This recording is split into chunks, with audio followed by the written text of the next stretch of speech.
Buenas noches, profesora Yolanda María Pinto. En el presente video, la alumna Ana Brigitte Herrera Chinchay, quien les habla, pasará a desarrollar los casos pertinentes del examen parcial del presente curso. En el primer caso, en referencia a la primera pregunta, nos menciona qué principio aplicaría usted. En este caso se aplicaría el principio de ubicuidad en referencia al principio de territorialidad y extraterritorialidad.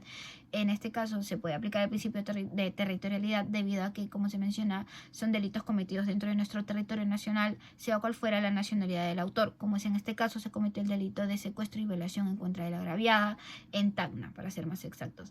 También se puede aplicar el principio de extraterritorialidad en referencia al principio de personalidad pasiva, debido a que los delitos incurren en una doble incriminación, además de que estos delitos incurren también en el mecanismo de extradición. Con referencia a la segunda pregunta, si se podría aplicar la ley peruana a los hermanos Negrete, sí se puede aplicar a favor de Victoria de los Molosos, debido que se aplica el principio de personalidad pasiva, ya que, como se menciona, son delitos cometidos por un extranjero fuera del territorio nacional en contra de un nacional, en este caso en contra de Victoria de los Molosos. Además de que se puede aplicar el mecanismo de extradición a favor de que Perú pueda solicitar la entrega de los hermanos Negretes al territorio peruano para que estos sean juzgados con la ley penal peruana. En base a la carabinera, no se podría aplicar la ley peruana debido a que su delito se fue cometido dentro de su territorio chileno y ella es de nacionalidad chilena.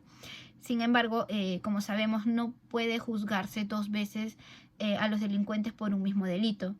En el cual una de las soluciones es que la carabinera pueda requerir reparaciones contra los daños cometidos hacia su persona.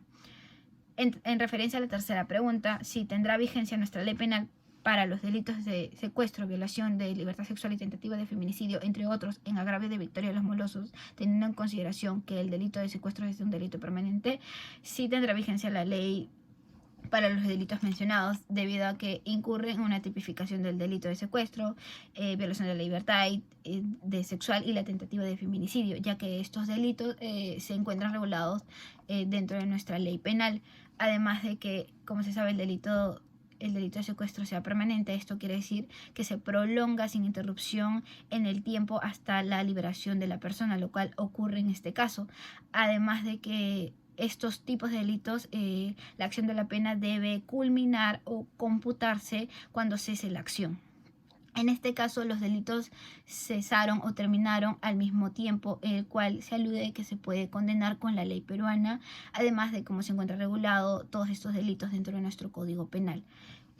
Con respecto a la cuarta pregunta, este asunto guarda relación con algún mecanismo de cooperación judicial se podría aplicar y qué requisitos deberá cumplirse. Sí se puede aplicar el mecanismo de cooperación judicial, que en este caso se da de colaboración entre estados con el fin de poder seguir con un proceso que se encuentre dentro del territorio de otro estado. Como es el caso de Perú, está solicitando la cooperación judicial con Chile a fin de que Chile pueda colaborar con Perú haciendo la entrega de cualquier información o investigación que corresponda al caso con los delitos cometidos. Además de que, como un requisito para la cooperación judicial, es que se pueda aplicar el principio de extraterritorialidad con fin de susceptibilidad de extradición, además del ingreso del agente a territorio peruano y la doble incriminación. En base al requisito de la extradición, su primer requisito fundamental es que el delito que se haya cometido sea dentro del territorio nacional peruano, como es en este caso el secuestro y violación hacia la persona Victoria de los Molosos, que se suscitó en territorio nacional, para ser exacta, en Tacna. Con referencia a la quinta pregunta, si se debe tomar en cuenta las condiciones físicas de la agraviada, sí se debe tomar en cuenta las condiciones físicas de la agraviada, que es Victoria de los Molosos, ya que existió el delito de secuestro, de violación de la libertad sexual y la tentativa de feminicidio, que fueron cometidos por los delincuentes, y además que hubo participación de un congresista llamado Benicio Rivadeneira. En este caso se podría aplicar el artículo 170, el del inciso 7, que se hace referencia a la participación de un congresista que está en sus funciones. También se aplica el inciso 10 debido a que la agraviada está en gestación o se encuentra en gestación, y el inciso 13 debido a que los delincuentes se encontraban bajo los efectos del alcohol y de alguna droga. Además de que también se puede aplicar el artículo 71, donde, como se menciona, y paso a dar lectura, había sobre la violación de la persona en estado de inconsciencia o imposibilidad de resistirse. Además que también se puede aplicar el artículo 301 del Código Penal, donde menciona de que aquel que subrepticiamente o con violencia o intimidación hace consumir a otro droga será reprimido con pena privativa de libertad no menor de 5 ni menor de 8 años. Con referencia a la sexta pregunta, si ha de considerarse o no la intervención del congresista Venancio Rivadeneira por parte de los carabineros chilenos, no fue correcta la intervención debido a que los congresistas se encuentran bajo el principio de inmunidad parlamentaria, según se establece en el artículo 93 de la Constitución, el cual garantiza de que ningún congresista pueda ser detenido sin autorización del Congreso o la Comisión Permanente cuando no hay legislador.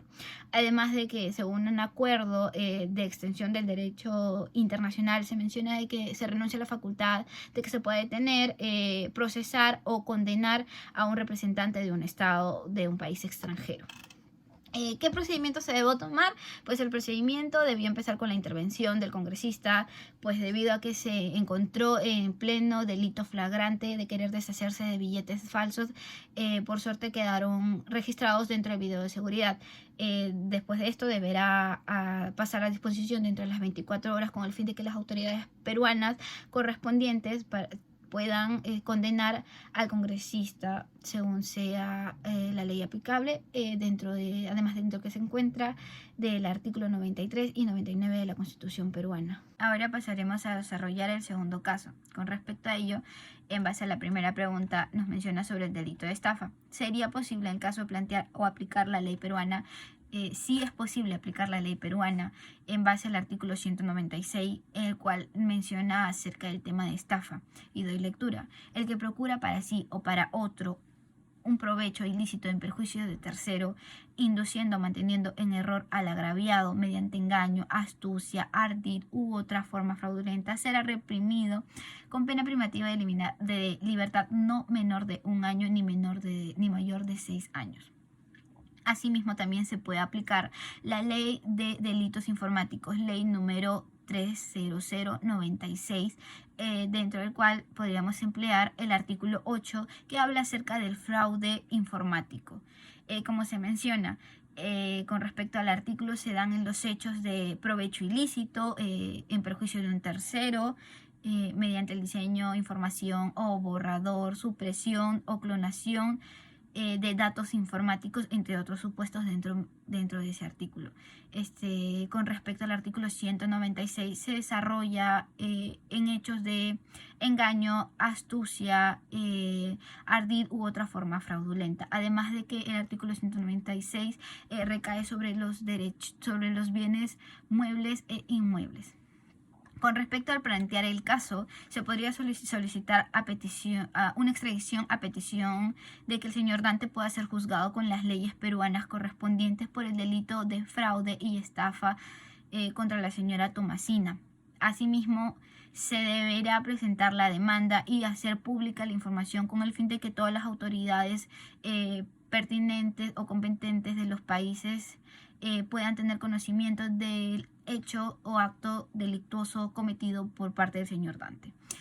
Con respecto a poder asegurar el proceso, la señorita Tomasina deberá de tener todas las pruebas necesarias para que de esta manera se pueda evidenciar que el señor Dante le brindó información falsa, además de que también deberá de guardar pruebas en las cuales se pueda observar la transacción que realizó la señora Tomasina a favor de Dante. Con respecto a la segunda pregunta de delito de tocamientos indebidos, la letra A nos pregunta, ¿sería posible aplicar la ley penal peruana, italiana, argentina o brasileña? En este caso, la persona afectada fue una joven de nacionalidad argentina llamada Viviana, por lo cual conlleva que sea juzgado con las leyes argentinas debido a que se cometió un delito por parte de un extranjero a una joven de nacionalidad argentina. Con respecto a la pregunta B, donde nos plantean qué país tendría jurisdicción respecto a los hechos descritos, en este caso, con respecto a los tocamientos indebidos, será el país Argentina. quien tendrá la jurisdicción preferente, debido a que se está lesionando el derecho de integridad de la persona, y también se configura como delito los actos de pudor. Además de que es importante mencionar que el abuso sexual no solo significa la violación sexual, sino también tocamientos o otro tipo de interacción que incluyan contacto físico. Con respecto a la tercera pregunta, ¿qué medidas deberían adoptar para asegurar su sometimiento a la justicia y requisitos que se deberán cumplir para tal fin? En este caso, conociendo los hechos, se deberá presentar una denuncia ante el Ministerio Público donde se abarquen todas las pruebas y testimonios necesarios para poder iniciar el proceso de investigación contra el responsable de la agresión. Para ello, se necesitará el testimonio de todos los presentes o de todos quienes pudieron observar el acto cometido por parte del señor Dante, porque no se asume en el caso, o no nos brinda la información si el tocamiento fue superficial o si tuvo contacto directo con la piel de la persona.